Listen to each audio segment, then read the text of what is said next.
Don in London, hello. September 4th, my video is all about recovery from addiction to either substance and behaviour.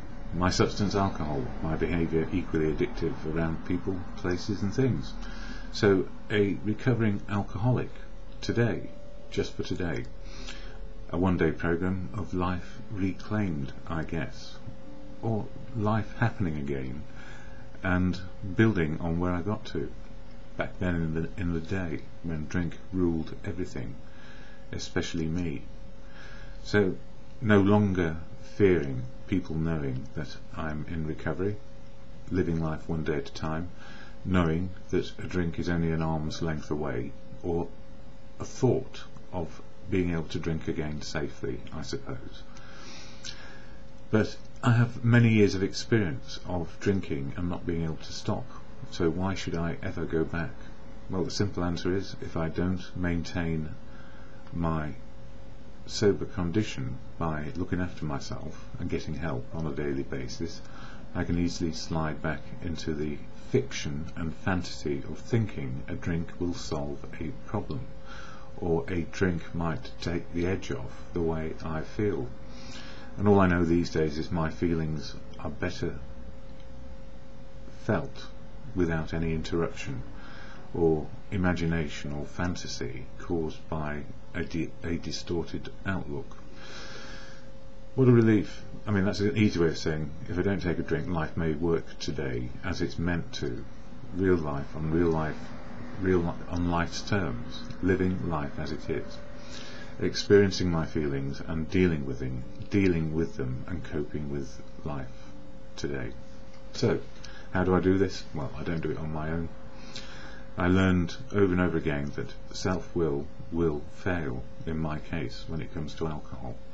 And as alcohol becomes the basis of my decision making, so too the fantasy of the things I thought I could do become more and more real. The fantasy becomes more real rather than reality being the best option.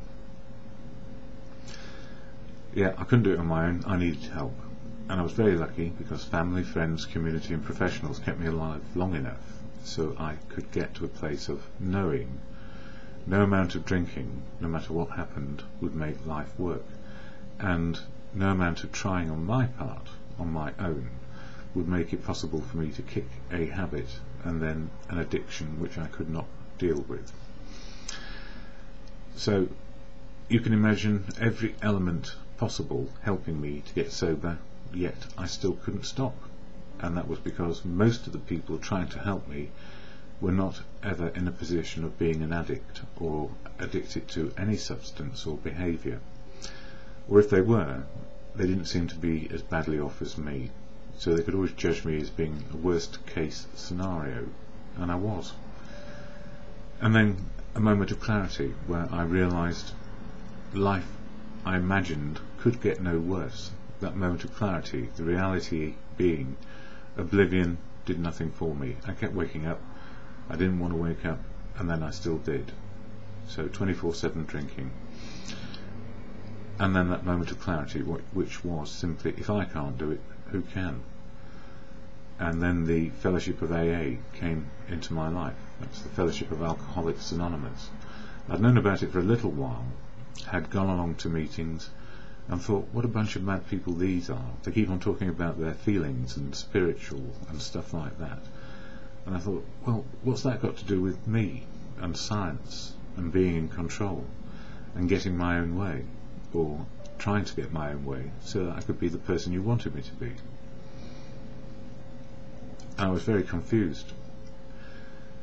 And essentially it came down to this. The people in the fellowship said, if you don't drink a day at a time, you get a chance to reclaim your life. Just reclaim it a day at a time, and then life starts to work again. But if you go back to drinking, it may all go to pot yet again. So why did I stick with AA? Well, I didn't at first, because it asked me, or the fellowship suggested, not the fellowship, the people in the fellowship suggested that I needed to stop drinking, and drink alcohol was my best friend. It never let me down, it was always there. But it did allow me to let myself down, and then it was so much in my face and always there, I couldn't stop. So a reluctant joiner, if you like.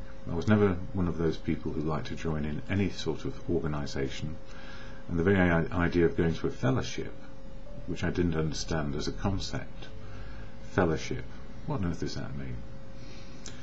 Well, it took a while. Anyway, the good news is that the Fellowship of AA said I didn't have to do anything I didn't want to do. There were no rules, laws or regulations to put me down. Other AA people couldn't tell me what to do, and it was up to me. I got my free choice back to either join in, find out how to be sober, and see what will happen. So I did, and it's now several years later that life is still going along. I don't have those mornings so often when I wake up and think I just don't want to be here anymore. In fact, those are quite rare. But life has changed dramatically from the old person stuck in fantasy, imagination, and looking for the next right thing, whatever it might have been, people, places and things.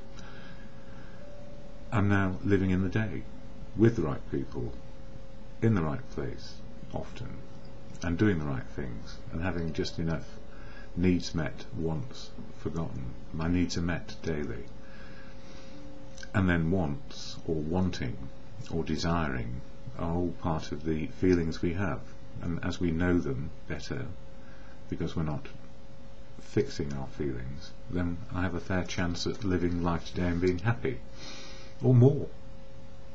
Happy, joyous and free, some people say. And it does work. So why does it work? Well, first and foremost, I do not speak for AA. We are all trusted servants, equal in fellowship. So nobody speaks for another person. So I can only speak for myself and my recovery. And I don't speak for AA because it is full of unique, authentic people who speak their truth where they choose. Simple as that. And the other part of that is, what you see is what you get in fellowship. What you see is what you get on the day you're there. So sometimes it can be a wonderful experience, or sometimes it can be wounding and horrible, because life is just like that. Life is sometimes wonderful, or even wounding and horrible. That's never going to go away, but how we cope with it changes. Our attitude and behaviour changes, because we feel right about where we are. Our feelings often fit what is going on, rather than a history of feelings coming into this one moment and spoiling the whole thing by saying to ourselves, here we go again. Or in my case, here I go again, hopefully sober for today. So I've got a bit of a chance of life turning out reasonably well. I cannot predict it. I don't think we were here to predict life. We're here to live it. And the fellowship has helped me learn how to be me. So by the end of today I know a little bit more about who I am. Anyway, I'm going to share the AA preamble on this card here, and then some readings from the AA literature and something about step 9. It's September. There are 12 steps in the 12-step program of recovery, one a month in a particular book called the Daily Reflections, which is this one. I couldn't find it yesterday. It was buried under a pile of papers, this one. And the reason why it was under a pile of papers, I've been trying to sort through goodness knows what administration I have not done recently. I still have problems doing everything in the day that maybe I would feel better about doing. I was going to say ought or should or could do, but life ain't like that again. Life is what I choose to do, and if I choose to hide things under piles of papers, it's normally because something has distracted me and more interesting. And the end of the world isn't going to happen if I don't do my paperwork, but it's important I do it. Like everyone, pay the rent, pay the bills, utilities, taxes.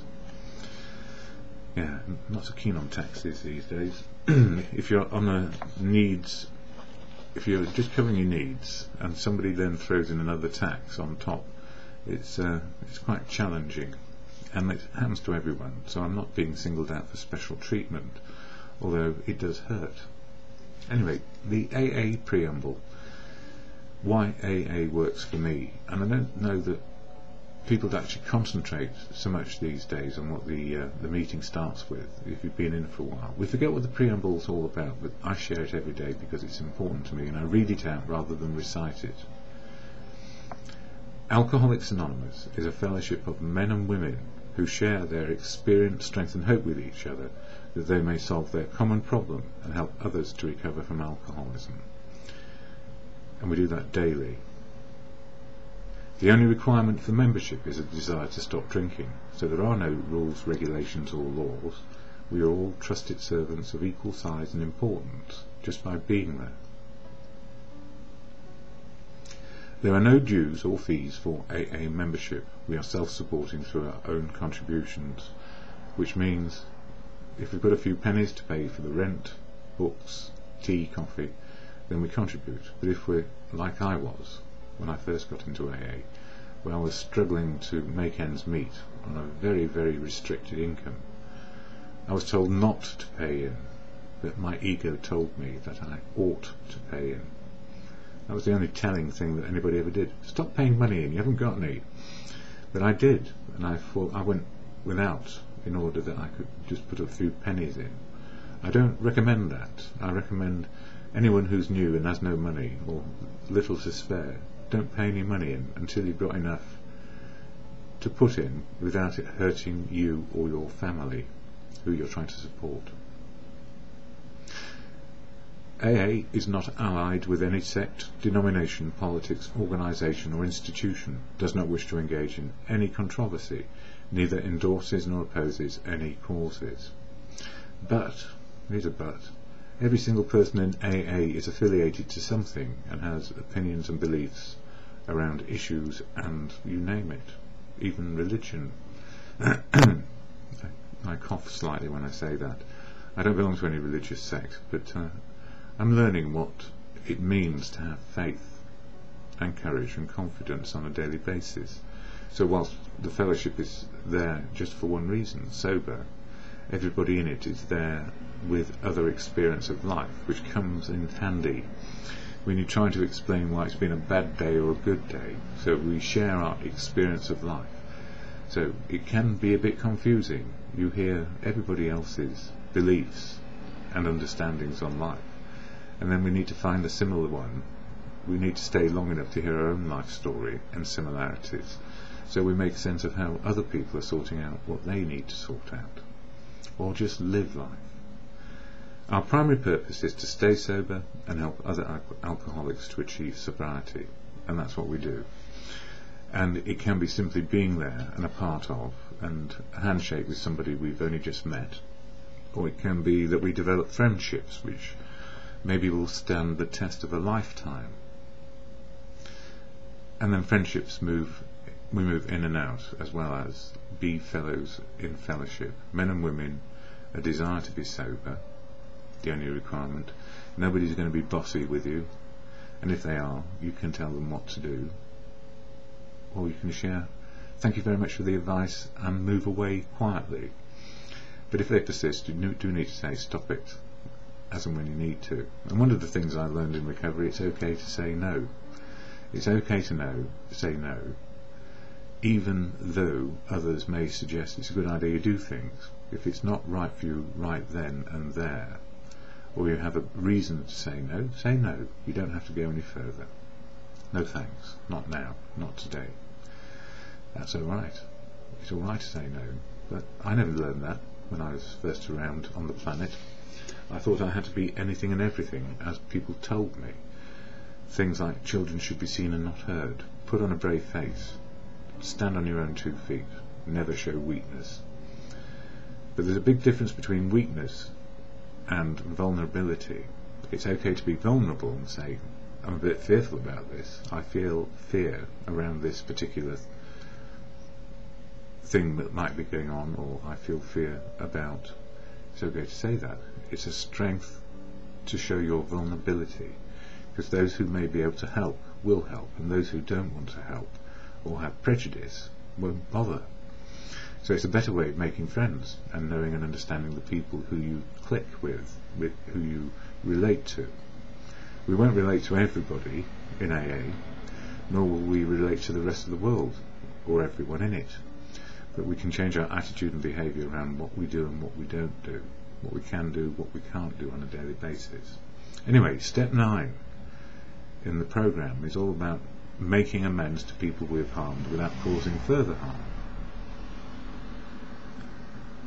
So that book, the Daily Reflections, has 1 page a day, which talks about the step and the tradition, more about the step than the tradition. I've come to understand that traditions are so important, they actually provide a framework for life around unity, service and recovery. Unity, service and recovery. So anyway, the step made direct amends to such people wherever possible, except when to do so would injure them or others. And I need to redo my step 9 reading from the AA book called The 12 Steps and 12 Traditions, because my computer failed to record it properly yesterday. And the other one, Tradition 9, which is about the fellowship. AA, as such, ought never be organised, but we may create service boards or committees directly responsible to those they serve. So the idea that there are trusted servants who work sometimes and get paid for it. If they're administrators, they may not be alcoholics actually, but everyone in the fellowship is a trusted servant. They are not in charge of you. No one's in charge of anyone. Some people call it the anarchic democracy.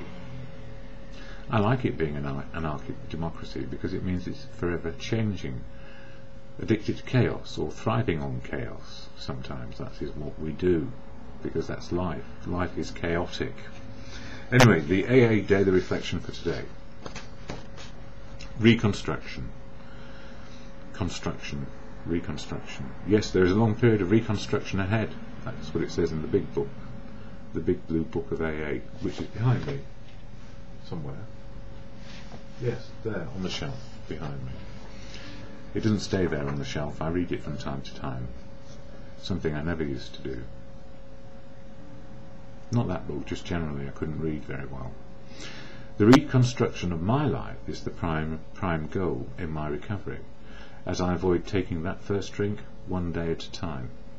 The task is most successfully accomplished by working the steps of our fellowship. The spiritual life is not a theory, and what I've come to understand is, I asked my mum what is spiritual, because she taught yoga and was quite spiritual all her life, and still is actually. And I said, Mum, what is spiritual? And she said, well, it's the ability to cope with reality. I said, that's interesting. Who said that? And she said, the Archbishop of Canterbury. And I thought that was funny, actually, because spiritual is coping with reality, living in the day where everything happens. Everything happens now, and then it becomes history. And we haven't got to the future yet, so we need to weather eye where we're going if we have a plan to be something somewhere. But the most important thing is to live this day, which can work and can be a building block to the future, but to live thoroughly in the day, to enjoy it, to be enriched by it, to learn from it, to be humble around people, places and things, and learn. Step 2 started me on my journey to develop a spiritual life. That is, came to believe that a higher power could restore me to sanity, and simply the wisdom of other people became my higher power, because for years I tried to learn it myself and put it into practice without really relating to what other people were saying to me. I learned my way, but not a general way forward. So the higher power in my life is the wisdom of others. Some call that God working through people. And I have no problem with the word God anymore, because I'm not God. I just didn't want anybody to have power over me. But if there is a God, he certainly gave us all freedom of choice. Otherwise, how on earth would I become an alcoholic?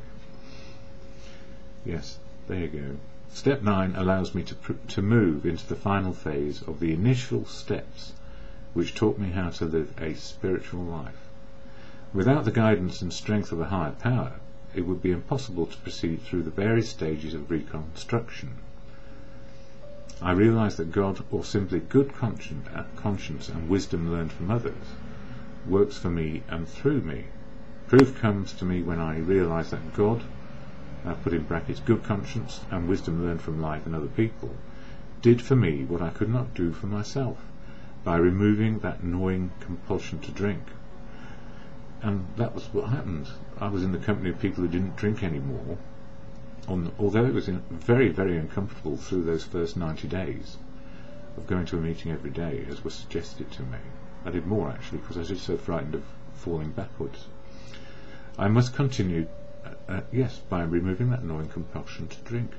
I must continue daily to seek God's guidance or wisdom of life through other people. My computer's doing something which I don't understand right now. He, or providence being of nature and the universe, grants me a daily reprieve and will provide the power I need for reconstruction. Reconstruction means from ground up, working out life anew, a new way of life. So one of the things I've got to be careful with on a daily basis is my expectations. If I have great expectations, as Charles Dickens wrote about in that famous book, is it eponymous title? No, it's not, because it's not a name. Yeah, great expectations. Expectations are resentments under construction, because if I expect too much of myself and other people, a fantasy of what it could be like, rather than live reality, definitely resentments can come along and spoil the whole thing.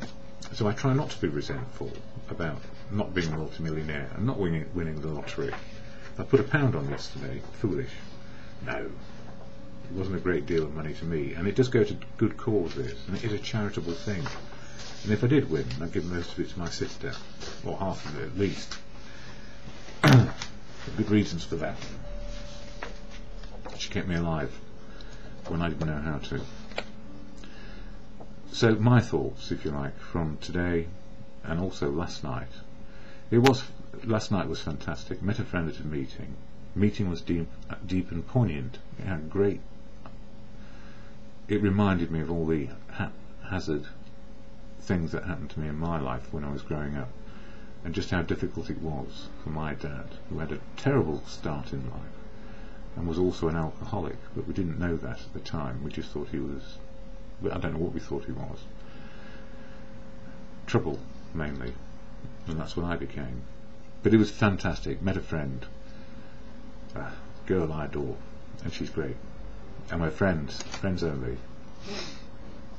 But that's the point, we can be friends, be in each other's company, be totally at ease with one another. And this is true of so many people I know in the fellowship and outside it now. I'm not putting up a front, I don't have to hide anything, I don't have to say I'm wonderful, how are you? I can say I'm crap, but feeling okay nonetheless. For whatever reason, I can be me. And it was deep and poignant, because I didn't learn to read and write until much later in life. Well, in my education, not later in life, although that sounds about right too. Words didn't seem to jump out of the page as they were meant to. I still have dyslexia, but I've worked hard at it, and always have had a dictionary handy, just in case I didn't understand the word or how to spell it. And even when I knew how to spell it, I still put it down on the paper wrong. Then a cycle ride to Soho, Piccadilly and Regent Street. Amazing sights, people enjoying the buzz and nightlife. I love this experience of seeing everything sober, happy, joyous and free. And of course, being a man who's always loved women all his life, and women are just fascinating from, I don't know, whenever they get mature to very mature, women are fascinating. And they were all out there in their finery last night. Some were 7 feet tall, their heels were so high, and it just made me smile about the life I used to lead around these places. But today, or last night in particular, I could actually see exactly what was going on and who was in charge. And it certainly wasn't me back in the day. I was always under the influence when I was around those places. Alcohol, people, places and things. Yes.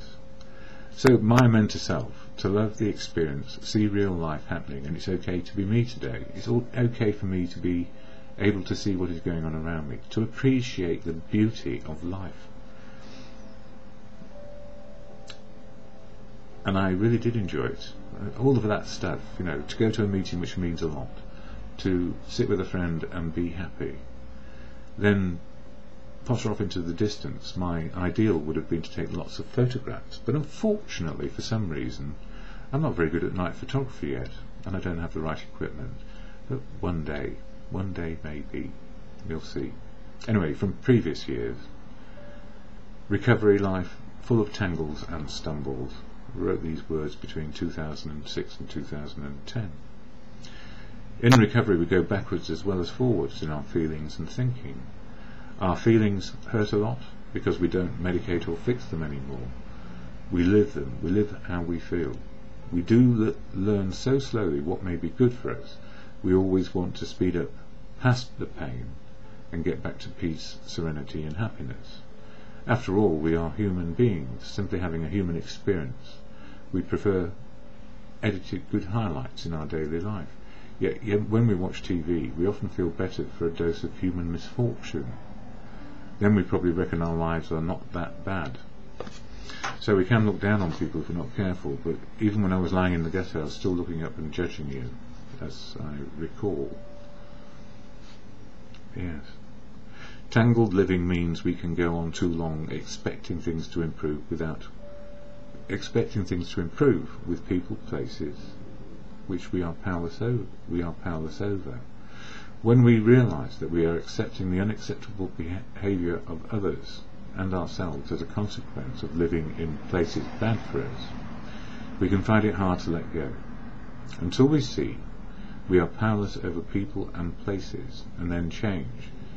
And then change is on offer as we choose to behave differently. And I think this is very often the case. We labour onward with people, places and things, situations which are bad for us, because we think we ought to be able to make it work, and yet it won't work, because we're not in control of all the variables out there.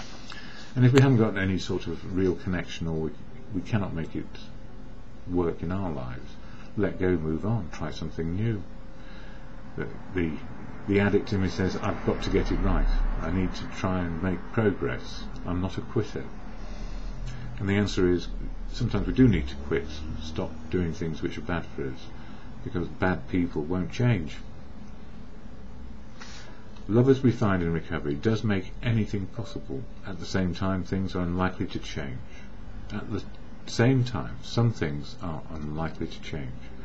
When we love ourselves and others, we can stick around in pain too long. As we get stuck, so does all that is around us, and we stumble, blinkered by our own hope that things will change as if by magic. The magic we find in step 9, we can change our outlook, our attitudes and behaviour, and make changes, usually painful as we learn how. And this is often around relationships and friendships. We labour on because we think we ought to.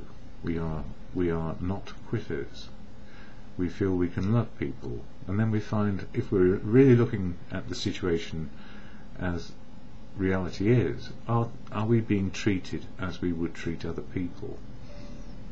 And often the answer is, some people do fall below our way of living and treating each other, and they have no idea what they're up to, and they have no idea just how bloody awful the experience can be of being with them, because they are selfish beyond belief.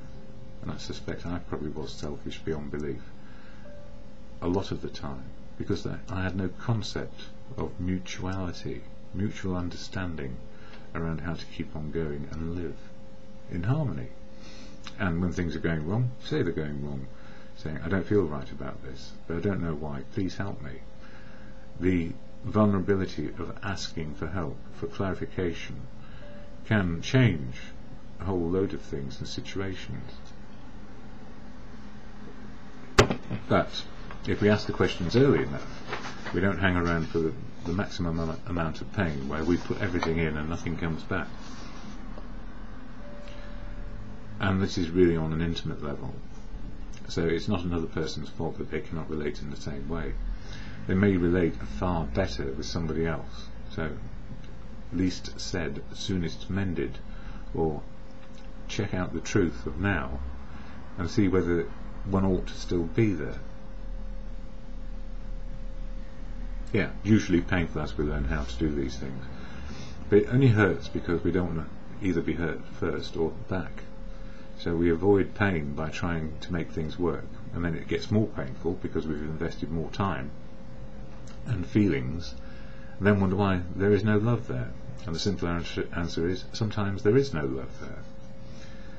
We love people generally, but specifically in relationships, love is everything. I guess love is everything. It is.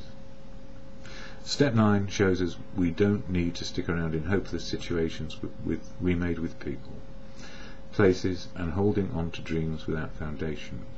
We learn to see the unacceptable far sooner. Least harm, soonest mended.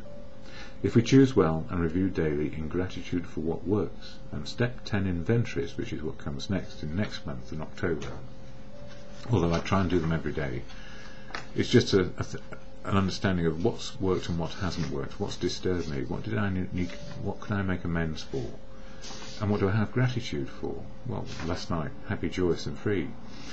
I have memories of such wonderful times in those areas of London that I need not undermine everything that happened when I was drinking, and I wasn't doing any harm to anybody else at the same time, most of the time. Anyway, these things are easy to write and hard to do until we do them. That is,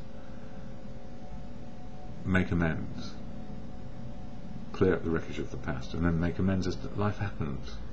So when things aren't going quite wrong, aren't going quite right, and it feels wrong, you can say, I feel wrong about this. I feel, not that you were wrong, I feel wrong about it. I'm not sure what's going on. And that's how it starts to work. We own our part of what is going on, not criticising the others around us, even though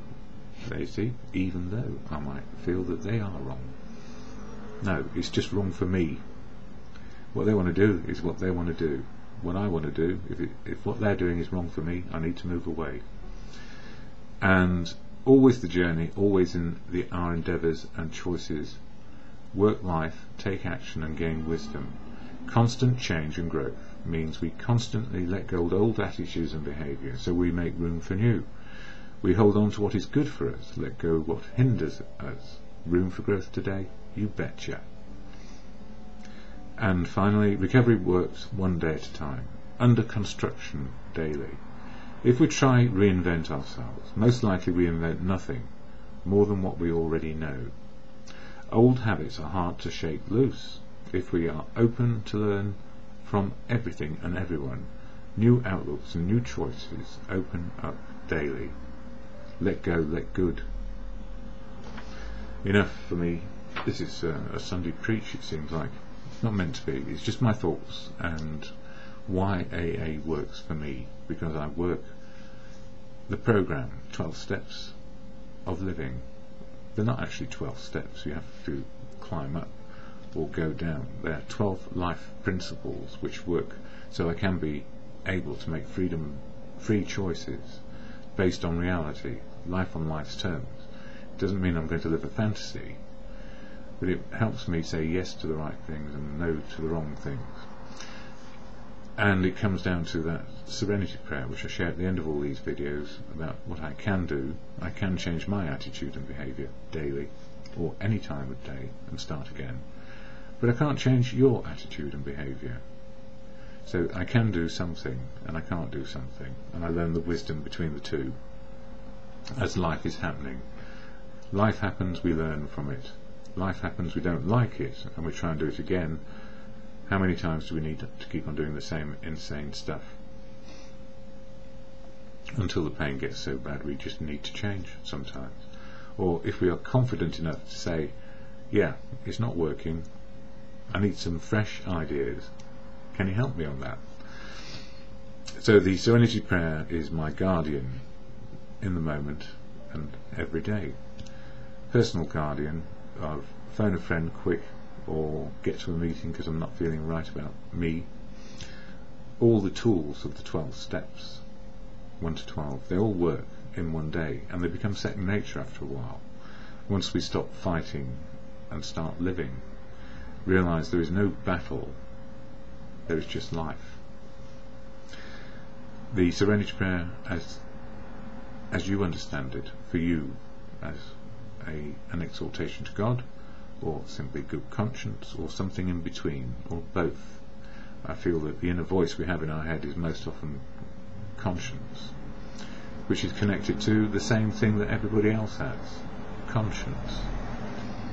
So that's why I have no problem with God. I doubt, although I wouldn't suggest I would know for a moment, that God has no problem with me. He has no problem with anyone. That's true. So, to God, or in good conscience, the Serenity Prayer: God, grant me the serenity to accept the things I cannot change, courage to change the things I can, and the wisdom to know the difference, for me, in the moment, and just for today.